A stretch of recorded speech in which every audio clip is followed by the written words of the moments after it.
Okay, I am really pleased to welcome tonight Joe Harkness. I've been chasing Joe actually for a while to be here tonight on In Conservation With, which by the way is sponsored by our good friends Leica Sport Optics.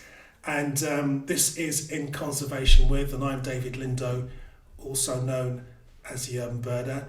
I have been doing this now for a year nearly, April, and it's really great, Joe, that you've said yes to come along and talk about what we're going to talk about, which is effectively bird therapy. How are you? And where are you? Genuine answer or the webinar answer? Well, I know, I Genuine know, answer. I know you're not a Strum Shaw fan. I know that. No. So how am I? I'm really tired. I've been at school all day. So anyone that sort of follows me on social media or anything, will know that I'm a Senko, special educational needs coordinator, and I work with children with social, emotional, and mental health problems. Quite apt, given my book and stuff. And yeah, I literally came home from work, went straight into a 2 hour positive behaviour support online session, got a glass of water, and then I'm here. So I am absolutely knackered, is the honest answer, but I'm good. Yeah, I'm happy. Um, so yeah, how are you? Well, firstly, we'll be gentle with you, Joe, so don't you worry. And thank you Thanks. for asking. I'm actually in Spain, in Extremadura, a place that some people may recognize or have even been to. And I've been here since last November. And yeah, it's all fine. I mean, I've been basically encamped in my apartment that I got here, sort of working away and doing a bit of birding every now and again. I understand that you are a big birder yourself, obviously. Before we start talking about bird therapy and stuff, let's just hear a little bit about you and your birding. I mean, how did that all start? Right, I'm going to try and share, because like obviously I've just said I'm a teacher, so I'm going to try and share my screen if that's okay. Let's see if this will work. Right, let's try this and see what you see. Do you see that? We see Joe Hartness has started screen sharing. Got Oh, it, yeah. right. Got it. So you can go to your first one now. Okay, so let's get this to pop up. It's up. Oh, look at this. It's like being back at school again. Right. Can you just see one slide like Yeah, that? we've got the first Yeah. slide, the yellow slide, yeah. Right. Is it going to work? Big question. Oh, it's not going to work. Yes, it is. Here we go. Right. So here you go. That is me. 2008. So that's more than 11 years ago now, isn't it? Um, I'm very open about my past. Um, some of the things that I've done, uh, and don't do anymore, which is a big part of, I guess, how birding has come into my life, and I'll come on to that in a minute. But yeah, that was me. I look at the picture and laugh. Younger people, if you know who Devo is, Maya, you might. Not sure if anybody else does, but I always think of Devo when I look at that. So yeah, that night I got glassed, walked X amount of miles home at 4 o'clock in the morning with my head bandaged, and that was kind of an epitome of what my life was like back then. And this picture is also quite important in my story. So a few hours after this photo was taken, I tried to take my own life. It wasn't the first time that had happened. I went through a period of my life where it was something that happened quite a bit, and I really could have done with the right support, which I do have now. And again, I'll come on to that in a little while. But yeah, so as I put in the caption, it wasn't really a thumbs up kind of day. And I just find this picture is really important because people around you can often miss those signs. And I was so absorbed in a particular lifestyle that everyone around me was involved in that too. And I was just spiraling out of control, really. And yeah, and nobody else was there to help me at that point in my life. So I had to reach rock bottom in order for me to start rebuilding my life. And that's kind of where birdwatching came in. And I don't actually know what the next slide is going to be because I haven't done this for either. Oh, right, here you go. Um, so the full breakdown that is in the book and kind of forms bird therapy was this day. There's some beer in my hand there, which is something that is not a part of my life anymore. For 5 years now, I'm very proud of that. But back then, it was a massive part of my life, a daily and unfortunately an addiction. So a huge part of my life, and taking all that out of it was what started the bird therapy story. Now, this could be really cool and play all of you the sound of a buzzard. Let's just see if it does. Oh my God, how cool is that? I can hear it. Can you? No. Oh, I've got it in my headphones. This is the story that kind of started bird therapy. So I took this photo on the day, and it's a place called Felmingham, which is near North Walsham. And I had to take about 3 weeks off work after my breakdown. And my partner and I were going for little walks just to get out of the house, really. I was at home doing jigsaw puzzles because it was like the only thing that was keeping me focused. And my partner said, you need to get out, you need to go walking. So just started going walking around the village where we lived. And yeah, I wasn't really feeling it. And on this particular day, she said, let's go and do a bit of a bigger walk. So we went and did a circular walk that we found in one of those like circular walk guides you can pick up online for your local area. And this was the one we chose. And as we walked out onto this field, you can all see this, right? I want you to imagine a pair of buzzards, common buzzards, just displaying over that tree line. So, oh, you lose my hands, so that's not going to work. So they're going up and dropping again, up and dropping again. And as they're doing it, they're calling. And unfortunately, you couldn't hear the call, but there was the call of the common buzzard. And I just started taking sertraline, a really common antidepressant, also given for anxiety. And when you first start taking it, it increases the serotonin levels in your brain at a rate that the body's not used to, unless basically you've taken class A drugs before. It's very akin to that feeling.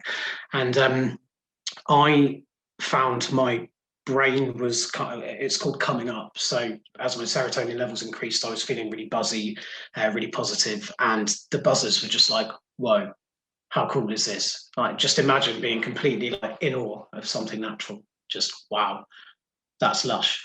And somewhere in the back of my head, I knew that there was like a deeper reason why I was so enraptured by them on that day. And what it was my granddad. So hopefully the slides are going in tow with me. I'm guessing there's probably a bit of a lag. So Grandad Pip, I grew up without a father from the age of 4, and I don't actually have anything to do with him now. And Grandad acted as a pseudo father, essentially. One of the things he used to do was take me out in the car, drive me around when he was doing jobs and work and things like that. And he'd point stuff out to me. So, oh, check out that kestrel up there. And he'd show me a kestrel. And I wrote about it in the book. They're a bird that holds a special place because of that. And I realised that it was the buzzards he told when we were going out driving. So it stuck in my head. And that was it. That was the connection that started me thinking, okay, felt really good. I can attribute some of that to the medication. Of course I can. But the power of the birds, the majesty, the spectacle of them just caught me. And somebody that's got obsessional tendencies, I've got a diagnosis of OCD, obsessive compulsive disorder. I completely ran away with the idea of birds and bird watching. And it kind of started from there. So that was a very long-winded answer, but there you go.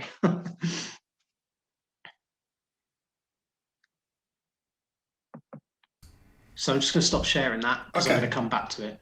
Okay. All right, cool. We'll dip in and out of that little slideshow. Good. And also, there is a little tip actually when you do go back into it. If there's any more sound, let us know because you can actually click onto a button to allow sound if there is any. Oh, Um, okay, brilliant. I think there is some later. So yeah. okay. So, talking to you, Joe, and you and I haven't met as far as I know, but I feel like I know you quite well already. You don't seem to take a very scientific approach to the whole concept of this well-being stuff because for example we've had on in conservation with a few people on and all of them have erred onto the scientific side talking about the various chemicals in brains and all the sort of research that's been done. I know that you have fairly strong feelings about all that. It's not like I disagree. Yeah, well, of course I can't disagree with science, but yeah, mental health is about people. Um, of course, it's about chemical imbalances and serotonin levels, and I'm sure people have spoken to you about the wonders of stroking soil and things like that. And I don't disagree. You know, 'cause I don't disagree with any of it. You know, I'm partial to a bit of soil stroke myself, but yeah, I think my issue, and it's something that we knew we were always going to talk about, David, when we've had a little chat before this, but science is quite off-putting for the layman, if you like. I don't think of myself as like not able to understand the theories and the ideas at all, and every what we're being told about these things, but I just want to connect with people, and some of that is a big part of what I explored in my own therapy about this kind of innate need to be connected to people because of my childhood experiences, and that's always going to skew my thinking, but I'll be honest with you, David. I find it a bit boring. I'm just going to be really, really honest with you. So I totally get it, and I buy into it. And I've read the books of the people that you've had on that have spoke lots about the scientific side of things. But let's talk about like my job, for example. So today I've got a class, a very small class, as I work with very challenging young people. But say I've got 5 people, 5 kids in my class. I want to talk to them about mental health. Yeah, I want to talk to them about well-being, about different ways of managing it, coping strategies, how birdwatching helped me. Trying to explain to them how my brain responded to a certain experience is going to go like this. Yeah. Oh, you literally lost my hand again. It's going to go over the top of my head, of their head. And if I actually just tell them about how I felt in what I would just call like real words, it's a real life experience, I just feel like the message is just as powerful as that scientific side of things. So going back to your question, or I suppose your comment, it's not that I have strong feelings about it. It's just I have a very different kind of perspective on things. And where it comes from, right, is because I didn't go to university. In fact, I dropped out of college and then got kicked out of college on multiple occasions. So from the point of A levels, it kind of stopped education for me. I genuinely feel like it has put me now in this whole like sort of world of nature-y stuff at a real disadvantage, because I can sit here and tell you all about my experiences and what happened, but is somebody up here, someone just, sorry, David, you told me not to get distracted. You're asking somebody who's in the process of getting diagnosed with attention deficit and hyperactivity disorder not to get distracted by chat comments. It's not going to happen. Sorry. Anyway, I think I completely lost my train of thought now. Just tell me where I was at and I'll go back to it. Well, you're talking about the science and how you read into it and you look at it and you say fair enough, but when you're talking to kids, the kids that you work with, you know, talking about your experiences, I guess kind of resonates with them. But obviously, talking about a buzzer flying over their head is a maybe a step too far. But to talk about the emotional responses, I suppose, is what you're saying. Okay, so let's look at something else in the same context. Climate change, a very real issue. Something that we increasingly see on all the social media platforms that we cover, and in the mainstream news as well. And one of the things that I see a lot is how we change our lifestyles to do X, Y, and Z to reduce our carbon footprints and slow down the process of destruction that we're causing to the planet. Now, I ask you all this here. Child, family from in a state of poverty, okay, so live in one of the most economically deprived areas of where you live. Are you telling me that, can I be really blunt, David? Is it okay for me to be really blunt? That's what we're about here. Okay, so somebody from, say a white middle class background, yeah, stands up on a pulpit and says, you need to stop doing this and stop doing that because you need to save the planet, yeah, so stop flying or only fly X amount, stop eating meat, all the different things we're told to do because of the effect they have. You're telling me that a child whose parents don't actually know whether they're going to get their next meal on the table is going to take heed or be able to take heed of that advice? I'm sorry, but you're not going to stop somebody eating like economy burgers because it's all they can afford to buy just because a certain person has stood up and told them to. And it's the same with a lot of this scientific stuff. The kids I work with don't want to hear about all of the kind of roads that lead to these things from a scientific perspective. They want real life, real world examples. And I guess that's why like a certain type of people, like real people I call it, sort of buy into what I talk about and like my book and stuff, because I very much feel like I am one of those people. And yeah, I'll step back from that because I'll get on my high horse a bit, and I'll be a bit of a nightmare. So, but you know what my opinions are, I think, based on what I've just said. Joe, what were you like as a kid then? How did that shape you? How did that shape you to what where you are now? Proper nightmare. Yeah. So as part of the adult ADHD diagnostic pathway, you have to have someone who knew you well as a child to put across their perspective of what you were like. So I had to contact one of my old teachers, and what was really interesting was that they hadn't, like, he knew as soon as I mentioned it, he was like, oh my God, yeah, thing when you were at school and when I taught you. So therefore you just slipped under the radar. So what was I like? I spent most days in the pupil referral unit. I was a stoner. I had very little regard for, if anyone doesn't know what I mean by stoner, I smoked a lot of cannabis. Basically, it's a colloquial term. The tangent, but that is one of the things that started off the kind of anxiety pathway in my brain. Was all of that, but that's a completely different conversation. But it was part of, like you say, what shaped me. I grew up in a single parent household who worked so we could live. Didn't live to work, if that makes sense. She's here actually. Hi, Mum. Oh. She's somewhere.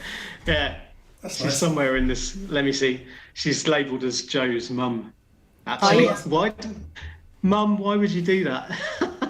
Actually, Joe, one second. Joe's mum, can you just come on? Would you mind and just talk to us about your son. Tell us what he was like when he was younger. I was lovely, Do wasn't you I? really want me to? Yeah, yeah.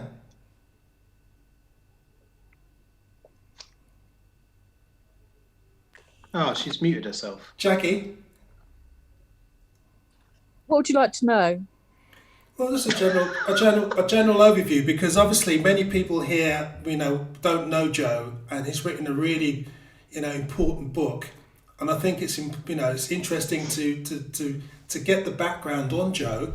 Obviously, Joe's talking about himself here, but also a different perspective, and there's no one better to give that perspective than you.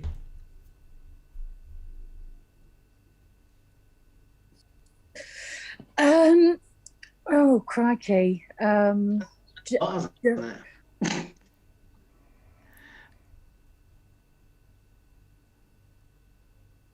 Can you hear me? Yes, we can hear you. yeah. Yeah, can you hear me now? We can hear you now. Yeah. That's all right, I'll take my finger off the button. I'm not very IT, well, I do a lot of IT, but I'm not quite IT savvy per se. Joe, as a child, very talkative, very, very bright, very intelligent, very inquisitive, had boundless energy, which obviously sort of correlates with the ADHD, I think. Had a keen eye for detail, loved nature, very good at reading. He loved reading books, very interested in books and reading, especially the Argos catalogue. Dreaming of all the things I couldn't have. Absolutely had a fixation on the Argos catalogue, picking out his Christmas presents and stuff. Oh, that's so funny. Well, it's so true, isn't it? Do you remember that? Yeah. Yeah, you got what did Bill Bailey call it? The laminated book of dreams. He was Yeah, so well, right. it is though, isn't it? We don't own one now, but we had Tell one them about every some year. of the gritty. Tell them about some of the gritty stuff, Mum. When I was a bit older. You're talking about early childhood here. Okay, so when you got older and you got into smoking weed, I found that very difficult because I don't like taking any form of drug, as you know. Can I just say something to everyone? My mother and I have a very understanding relationship about this kind of thing. So whilst it might seem really odd that we're talking about this, anyone here that grew up in a single parent household will understand the bond that you have with a single parent is obviously a bit different, very different.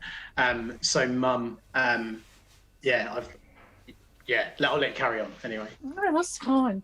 I mean, I'd feel we have got a very good relationship, haven't we? I mean, we are quite close, aren't we? Because there was just two of us, wasn't there, really? And Grandad as well.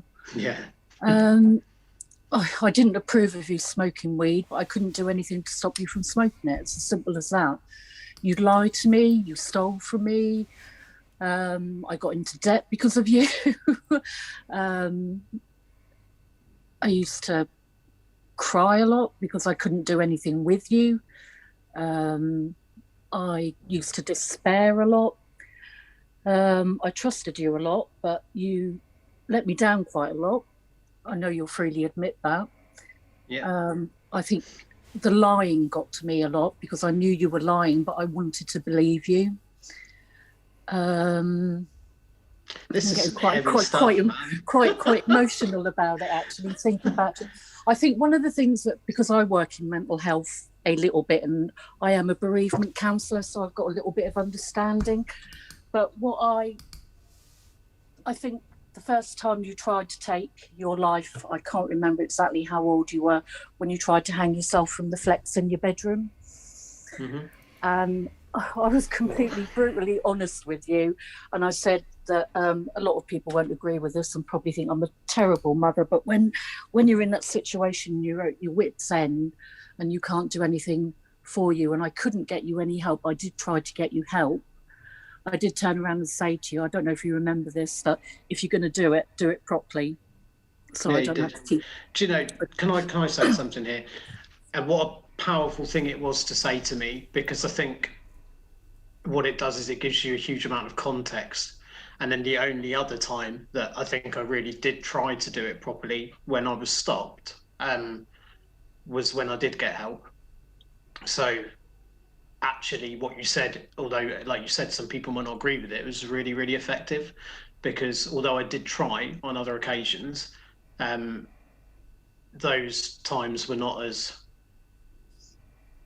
I didn't want to. They were cries for help. It was a cry for help, but you wouldn't let anybody help you. That was the thing. No. You So struggled. can I add a couple of things here? It is incredibly difficult to get young people adequate mental health support. It is getting a lot better now, but back then, as my old teacher, Mr. Youngman, and I spoke about, it just wasn't a thing. Like, I openly talk about mental health every single day at school now.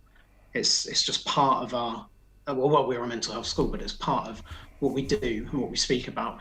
But actually, getting support back then was almost like dirty. Wrong. Yeah. Well, not dirty or wrong, was it? But you know what I mean. It wasn't. Anyway, stop stealing my limelight, man. I want to talk about birds. Come on. Sorry. Well, I was asked a question. No, so Jackie. I know. I'll carry on. But, because I was brutally honest with you and I said to you, I've never forgotten this. I actually said it to somebody the other day at work because her son is in a similar position and she was really, really upset. And I said, the only thing I'll say to you is it will get better and there will be light at the end of the tunnel if you keep communicating. And because I didn't know what to do and I was just, I'd had enough. I could have quite easily have walked away and left you and just said, well, I did say, get on with it and do it properly. So I don't have to keep going through this and picking up the pieces every time. And then you did get help because you did actually ring someone, didn't you? And they advised you what to do. I actually know that because I actually work for them. And you spoke to somebody who I trusted, which I was really pleased about. And then got the help you needed. So I'll leave that there. Well, that's very honest of you, Jackie, to come on and talk like that because, for me, it's like very shocking, some of the stuff you said, but obviously it had an effect. Thank you, Jackie. Joe. Can I just say to everyone who's sitting there and listening to this, you're well brave for saying that, Mum. Like, that was really heavy and really powerful saying stuff. What? For saying what's the truth? Because the truth. I'm not going to lie about it. Why lie about it? These things happen. But the truth is something that people find hard to say about mental health. That's I would never ever lie. There's no point in pussyfooting about it. It is what it is, and you've got to deal with it. If you really want help, you have to deal with it. And sometimes people can't cope with it. It's as simple as that, and it's frightening and it's scary, and people don't know how to react, do they? And that's just how it is, really. Yeah. Joe, thank you, Jackie. Joe, how does nature fit into this? I mean, you've written bird therapy. Let's actually talk about bird therapy. I'm not sure if many of the Zoomers, some Zoomers obviously got a copy, but can you tell us how the bird therapy book came about? I'm actually more up for having a domestic with my mum. I'm joking, everyone, by the way. Bird therapy, oh my God. So I used to have this friend. Unfortunately, I don't speak to him anymore, but we shared this experience. We shared several days together, just like going out, doing some birding. He got me into it in the first days, helped me out with like equipment and stuff. And he and I had some really awesome experiences. And at that point, I was sort of tentatively exploring the idea of sharing how positive going out and doing stuff with him and a few other people was making me feel. And so I decided I'd start a blog. And that's how the blog came about. And on the blog, I'm just going to scratch my ear, hold on. On the blog, I would write about just little snippets of going out and saw some snow bunnings, and it was really cool and I wanted to write about it. And then there's just one day that just changes everything. And went out on Blakeney Point. Sasha, who's in here listening, is a regular of Blakeney Point, and someone who I go there with. It's an epic place to go birding. It's somewhere that you can truly witness migration, drift migration especially. So birds can be caught up in these sort of weather events called falls. And in Norfolk, I won't go into too much detail because it's quite boring really, but if the right winds hit the north and northeast Norfolk coast and there's a weather front passing through at the same time, it creates, oh yeah, I can actually demonstrate, can't I? It creates like a wall so that any migrating birds coming from the northeast just go bang into a wall of weather, and their natural instinct is to drop and find shelter. And it was a day of northeasterlies, and we were proper buzzing about the prospect of a fall because there was rain forecast, around lunchtime, and it never came, and we were a bit despondent. And about 2 o'clock in the afternoon, the rain clouds just rolled in out of nowhere. And I swear, I know, like David, for example, you're going to have witnessed some unbelievable migration moments, but small scale. And for me, for someone that had never witnessed anything like this, seeing, I think it was 60 pied flycatchers in the space of about 15 minutes, like 100 willow warblers. There was this one point where there was like, I can't even remember, I think it was like 16 pied flycatchers on the plantation fence at Blakeney Point, which is just like a little string wire, all just sitting there. It's just unbelievable. Everything was moving, all the bushes were like alive. It was just mind-blowing. So I wrote a blog about it, and the guy who I was talking about, he says, "Oh yeah, I've read your blog. You can really write. You should write a book." I was like, "Nah, man. You can't tell someone with OCD they should write a book." I don't really need to say anything else, do I? I became completely and utterly consumed by the idea of doing it. And it took 4 years to write it, you know. And I suppose in some ways that's why I find it even more hurtful when, like, people are always going to say horrible things and are entitled to have an opinion about stuff and writing, and it's how it works. But like the sort of story of how bird therapy came about is such a drawn out one that when that happens, like, it cuts me really deep. But anyway, no one would take it, David. No one. I approached. I do have the actual number, but I think it was like somewhere close to 70 different sort of agents and publishers, and they all said no. Some gave me some all right feedback, like constructive, of how I could change it. Most just didn't bother replying. So I was just like, oh, what's the point? I spent all this time doing it. No one's interested. So I did what every good unhinged person does and moped about it on social media, on Twitter, which was the platform that I was on then. And this guy got in contact. Well, there's a lady messaged me and was like, have you tried speaking to such and such? And she then commented and tagged him in it. Simon Spanton, his name was, or is. He's an editor at a publisher called Unbound. So they do like crowdfunding to publish books. I was like, nah, I can't do that. The levels of anxiety that crowdfunding will cause me aren't worth it. But then obviously the obsessional side of me kicked in and was like, oh, yeah, I need to try it. It might be the only chance I have. So I did it. And they put a lot of work into it. We did like a promotional video. They came out and saw me. They were happy with the initial like drafts and stuff that I sent them. We made lots of tweaks. Patrick Barkham, nature writer, actually really helped me because he's local. And we met at a local event. He took the first chapter, gave me a few tips on what I could do. So I completely rewrote it. And I think the first chapter was, pretty tidy now, thanks to him. Anyway, I'll be honest with you, because it's not public knowledge. They wanted me to raise £18,500 to publish Bird Therapy in hardback, which is an incredibly large amount of money, and it really scared me. Raised it in 5 weeks, which is amazing. Right at the end, it was sitting on about 93%. And like, I'm not name dropping here because I'll be really clear, nobody talks to me anymore. Like, anyone I mention, like all the names that you will associate maybe me with because of the book and stuff, not interested in me anymore. It's just the way it is. I moan about it enough, so you'll know. I spoke to Bill Bailey.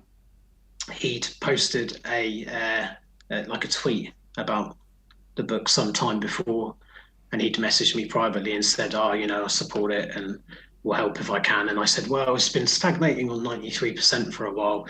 Do you think you could do another tweet and help push it along? He put $1,000 of his own money in and became a patron of the book, along with the owners of Pensthorpe. Deb Jordan, one of the owners of Pensthorpe, and a guy called Adam Hutley, who works for an ethical stationery company. So they all became patrons of the book and took it to 99. And then Mum's husband, my stepdad, had been watching for all this time, waiting for it to be on 99. He was so adamant he was going to be the person that took it to 100% funded, and he did, which is really cool little end to the story.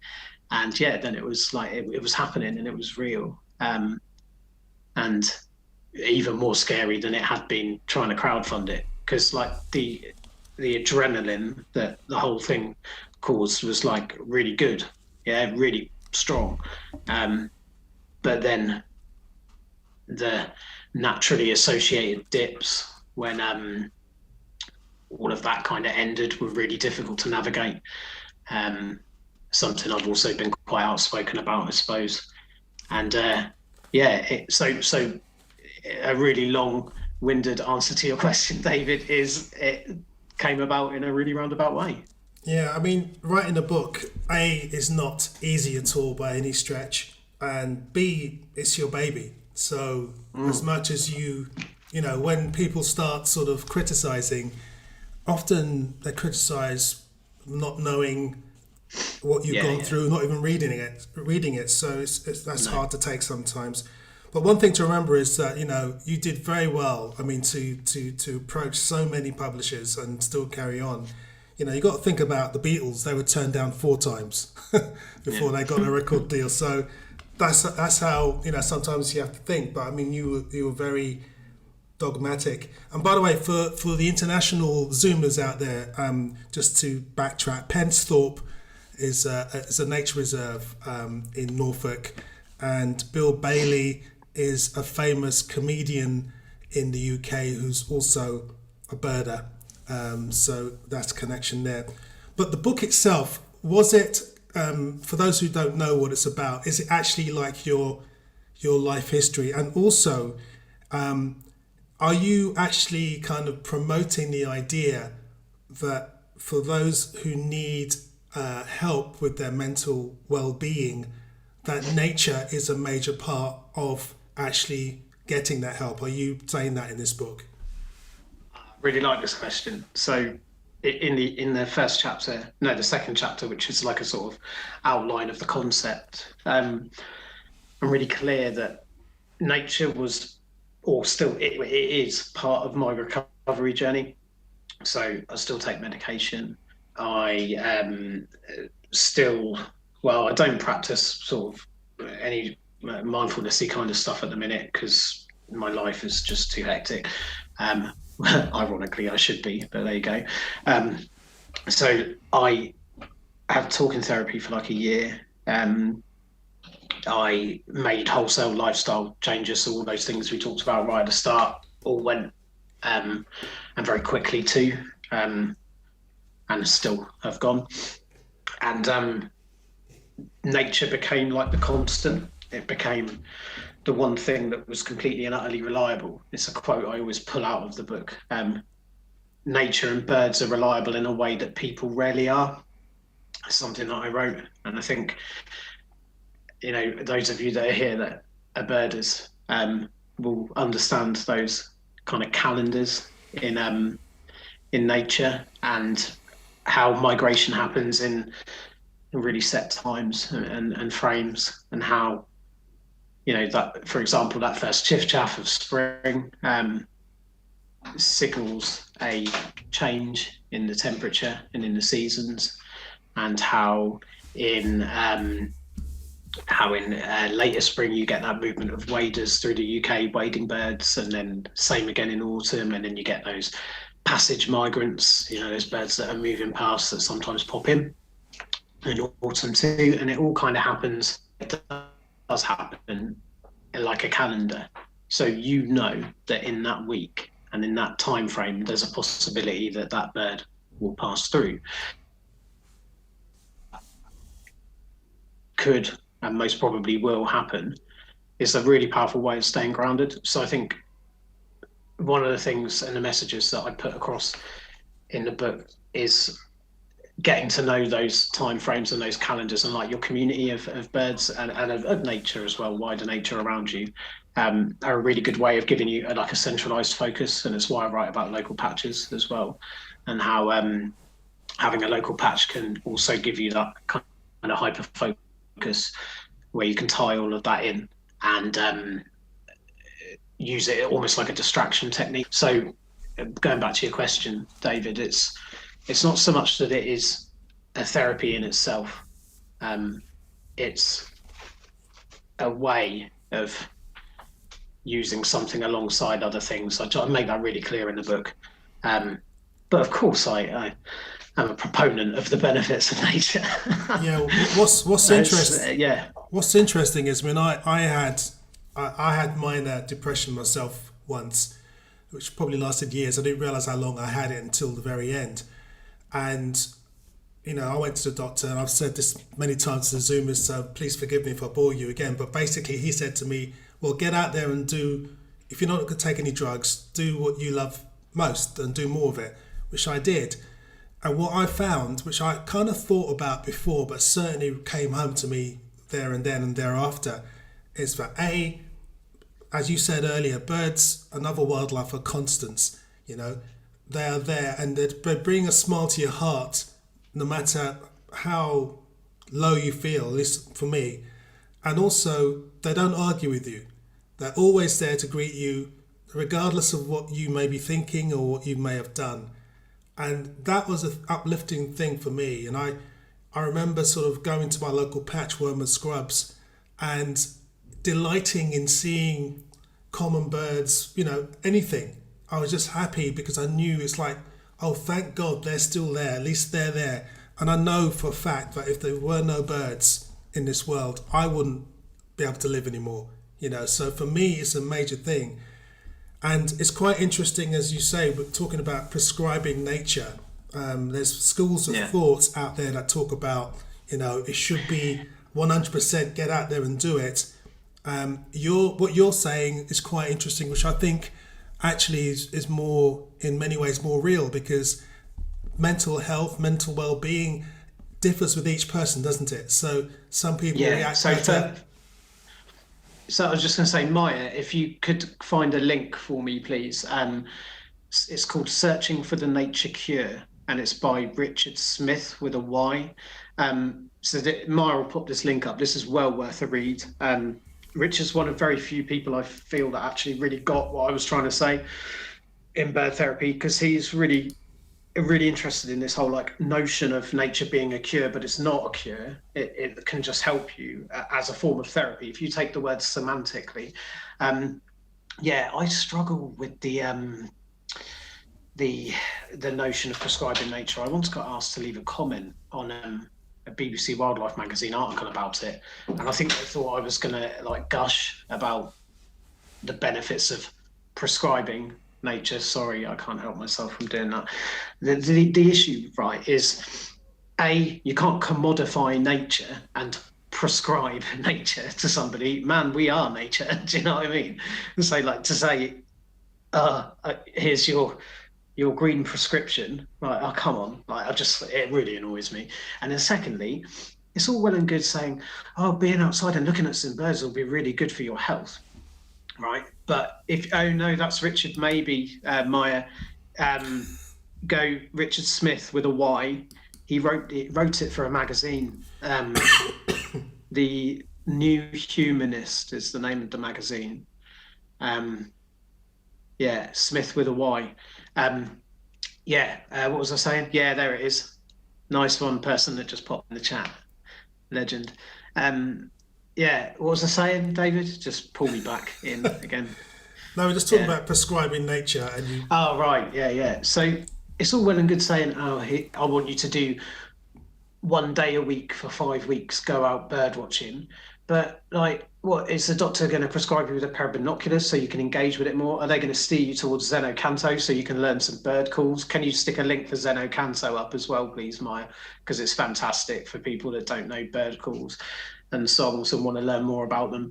Are you gonna give me some decent shoes and footwear if I want to go like a little bit off piste and check some fields out? Are you going to provide me with some maps of where I can go walking? I just think it's a really like churlish thing to say, oh, I'm going to prescribe you this. If it's structured, right? So if the planning has gone into it, if things are funded properly. So I'm talking about like allotment projects and gardening projects and care farms and things like that. Great, amazing. But the social prescribing, when it first came out, the green prescriptions was very prescriptive, for want of a better word. And it could have been, it should have come out a bit later with some more planning, but they're going through that now. So it is starting to become more pointed and focused. So yeah, I'm getting more into it, to be fair. Okay, that's interesting. We also becoming kind of close to the end of this evening, but whilst we were having our general discussions prior to tonight, one thing that we were talking about was how you feel about the state of the conservation world per se.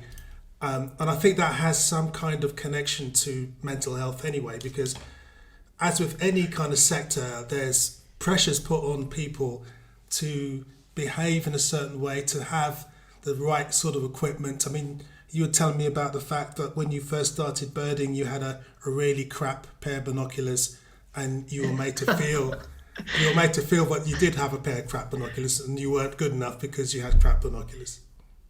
I inherited a scope of someone that passed away, and I earned the nickname Dead Man Scope for a little while as well, to go along with the crappy bins. But I love that one.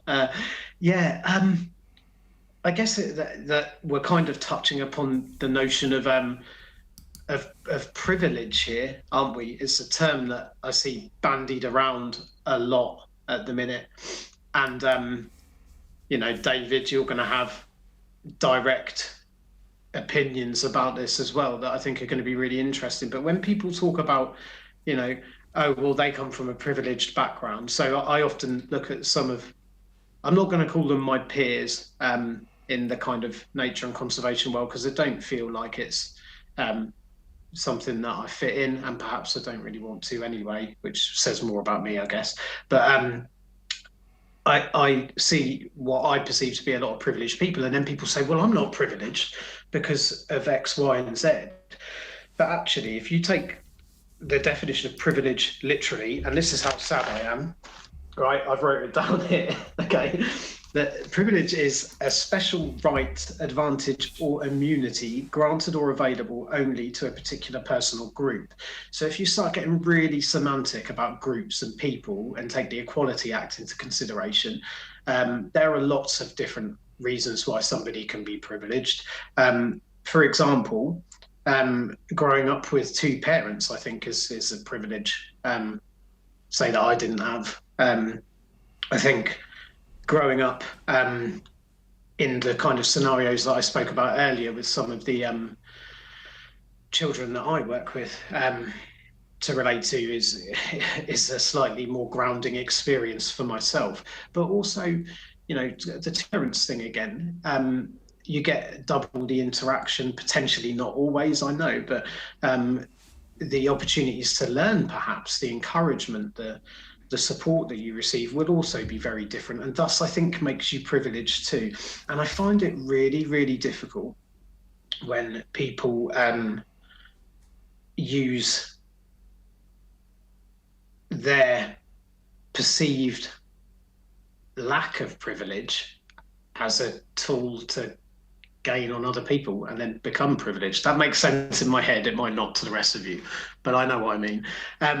So yeah, I mean, David, don't open up a can of worms and get me talking about the conservation sector and my views on it, because it's like not a good idea, and we've only got a few minutes. Yeah, I had a really like negative experience with people, and I think part of that is due to the fact that I don't pull any punches, which is probably a good thing as well. But at the same time, I just think once you get sucked into something, it just becomes a microcosm, doesn't it, of reality. Social media is like the pit of despondency for this. It's just like, oh yeah, a nightmare. That's another thing that I could talk for hours about. Well, let me ask you one final question in this section of the evening. Okay, what are your sort of final words of advice to someone who is going through a time in their lives which is dark, and someone who possibly could be interested in nature or is interested in nature? How, in a very short period of time, how best can that person deal with this situation? If you want to take an interest in birds or nature from scratch, start small, start local, look at the birds in your garden. Take your advice, David, look up, open your eyes, open your ears, just soak up what's around you. To someone that's potentially in crisis, do talk to people, don't shut things away. It's a cliche, but it's just the only way. Even if you don't have anybody, there's like the Samaritans, there are people that you can talk to out there. Just going back onto the whole nature thing, just because you don't see yourself in the bird hide, yeah, doesn't mean you can't be a bird watcher, doesn't mean you can't be a birder. And just because you have a dead man's scope or a crap pair of bins doesn't mean you can't be a birder either.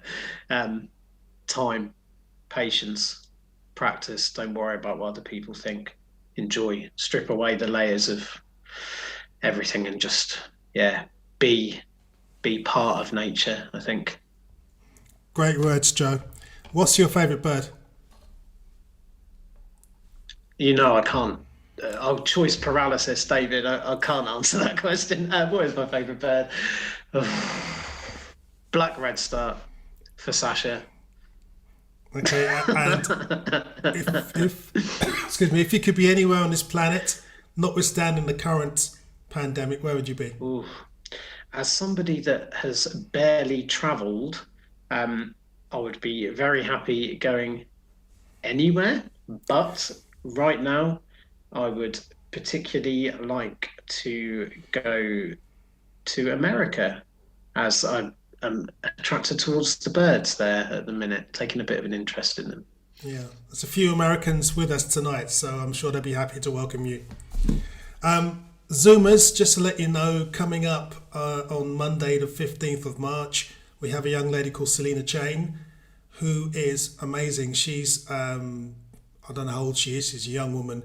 She's a photographer, a wildlife photographer. She's an activist and a conservationist, and she's going to be talking about decolonizing conservation. She's she's mixed race. She's half, I think she's Chinese and European. So she's going to be talking about her experiences as a woman as well. So it should be a very interesting evening talking with her. I mean, many people haven't heard of her. I hadn't heard of her until I was in a webinar with her, and I thought she was amazing. She knows so much, and she's a brilliant speaker. On Thursday, the 18th of March, I thought the biggest night actually probably the second biggest night of this month after Joe. We got Margaret Atwood, a great writer, very, very witty woman, very, very, very intelligent woman. She's going to be here talking about her thoughts on the natural world. She's actually a birder, and she lives in Canada, and I've given her the night off. No talk of books or anything like that. We're going to be talking pure nature.